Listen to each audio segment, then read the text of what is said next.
হয়তো বহুত ডাঙৰ বস্তু থাকে কিন্তু কিছুমান সৰু সুৰা বস্তু অভাৱ অনুভৱ কৰা যায় যেতিয়া ঘৰত এনেকুৱা কিবা কাৰণে নাথাকে বা বেয়া হৈ যায় তেতিয়া প্ৰয়োজন বুলি অনুভৱ কৰোঁ আৰু সেইকাৰণে মই লৈ ল'লোঁ যিহেতু দৰকাৰ হৈ থাকে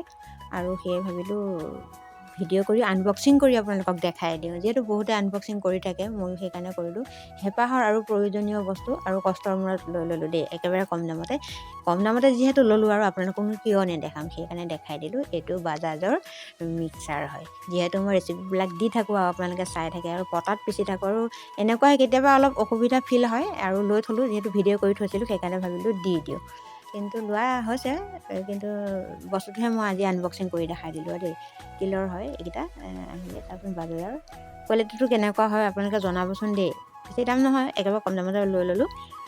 আৰু সেইকাৰণে আপোনালোককো দেখালোঁ আপোনালোকে চাগে দামত বেছি দামী বস্তুৱে লয় এয়া দেখিছে মানিমুনি একদম কাঠিতে লগাই থৈছোঁ মানে দৰ্জা মুখতে হয় এয়া দেখিছে আমাৰ ঘৰৰো একদম কাঠিতে লগাই থৈছোঁ মানে ইমান ভাল পাওঁ মই খাই আৰু এয়া নৰসিংহ দেখিছে এয়া নৰসিংহ আৰু এয়া হৈছে মান ধনিয়া আপোনালোকে কি বুলি কয় সেইটো মোক কমেণ্ট এটা কৰিবচোন সেয়া অলপ লৈ আহিলোঁ যিহেতু নতুনকৈ লৈছোঁ আৰুনো সেই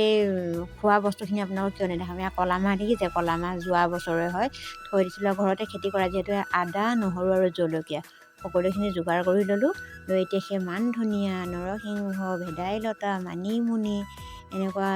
সকলোখিনি ধুনীয়াকৈ ধুই ল'লোঁ লৈ এতিয়া সৰু সৰুকৈ মই কাটি ল'ম মানে কি দীঘলকৈ দিলে কিবা জঠুৰীয়া টাইপৰ হৈ যাব পাৰে সেইকাৰণে মানে সৰু সৰুকৈ কাটি ল'লোঁ কাটি লৈ এতিয়া মই সেই যিটো বাতিটো আছিল সেই বাতিটোতে মই এতিয়া ধুনীয়াকৈ ইয়াত দি দিছোঁ ইয়াত কলা মাহ দি দিছোঁ কলা মাহৰ এই বৰটো সঁচাকৈ বহুত ভাল লাগে আৰু মই খাওঁ যিহেতু আৰু আপোনালোককো দেখাই দিলোঁ আদা জলকীয়া নহৰু সকলোখিনি দি দিলোঁ আৰু সোৱাদ অনুসৰি মই তাতে নিমখো দি দিছোঁ দি এতিয়া মই পেষ্টটো বনাই ল'ম কম সময়ত আৰু খাবলৈ ভাল পেটৰ কাৰণে যে বহুতে ভাল হয় এই বস্তুবিধ আৰু তাৰ বাবে মই এটা বাতিত মই উলিয়ালোঁ আৰু এটা ডাঙৰ পিঁয়াজ আৰু জলকীয়া তাতে আকৌ সৰু সৰুকৈ কাটি এতিয়া ধুনীয়াকৈ মিক্স কৰি ল'ম মিক্স কৰি লৈছোঁ কিন্তু এটা কথা অলপ মানে পাতল হৈছিলে পিঠাটো বনোৱাত অসুবিধা বাবে ভাজা পিঠাগুড়ি আছিল তাকো কেইটামান দি দিলোঁ দি এতিয়া আকৌ ধুনীয়াকৈ লৰাই লৈছোঁ লৰাই লৈ মই এতিয়া তেলতে মই এটা এটাকৈ ভাজি দিম এয়া দেখিছে সৰু সৰুকৈ মই মানে চামুচ পাতে এটা এটা এনেকৈ মই বনাইছোঁ আমি খাওঁ বুলি ক'লে বনাওঁ বুলি ক'লে আমি সহজ পদ্ধতিত বহুত বস্তু আমি বনাই খাব পাৰোঁ হয়নে এইটো অকল মুখ ৰুচকে নহয় পেটৰ কাৰণে বহুতেই ভাল হয় যিহেতু ভেদাইলতা নৰসিংহ আছে আমাৰ শৰীৰৰ কাৰণে ভাল ছালৰ কাৰণে ভাল পেটৰ কাৰণে ভাল আৰু মই এনেকৈ বনালোঁ এয়া চাওকচোন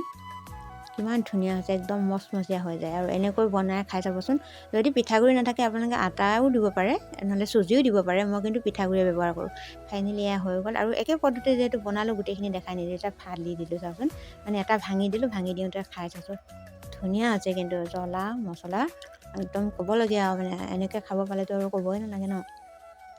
চাওকচোন আপোনালোকে এনেকৈ বনাই নে নবনাই ক'বচোন আৰু যদি নাই বনাই তেনেহ'লে মোৰ ভিডিঅ'টো চাই আপোনালোকে বনাই খাব আশা কৰোঁ ভিডিঅ'টো চাই ভাল পালে যদি ভাল পালে লাইক কমেণ্ট শ্বেয়াৰ ছাবস্ক্ৰাইব কৰি কাষত থকা বেল আইকন দবাই দিব নাপাহৰিব তেনেহ'লে আজিলৈ বাই বাই